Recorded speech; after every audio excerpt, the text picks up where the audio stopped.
Hello అండి, మన Telangana special పోలేలు చేసుకుందామా ఈరోజు.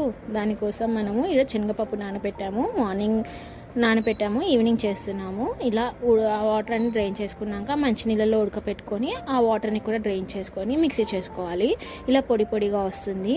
అండ్ ఈ పిండిని వేయడానికి బెల్లం తీసుకున్నాము, షుగర్ కాదండి. ఇక్కడ బెల్లంని కూడా మంచిగా లిక్విడ్ చేసుకున్నాక దాంట్లోకి మనము ఇప్పుడు శనగపప్పు పిండిని వేసేస్తున్నాము. నెక్స్ట్ దాంట్లోకి యాలకల పొడి, కొంచెం షుగర్, సోంపు వేసుకొని బాగా మిక్స్ చేసుకోవాలి. అది మొత్తం మంచిగా మిక్స్ అయ్యాక మనకి ఇలా ముద్దలాగా రావాలి అనమాట. ఇలా చేస్తే మనకి పోలేలు అనేవి టేస్టీగా వస్తాయి. కావాలంటే నెయ్యి కూడా యాడ్ చేసుకోవచ్చు ఈ టైంలో.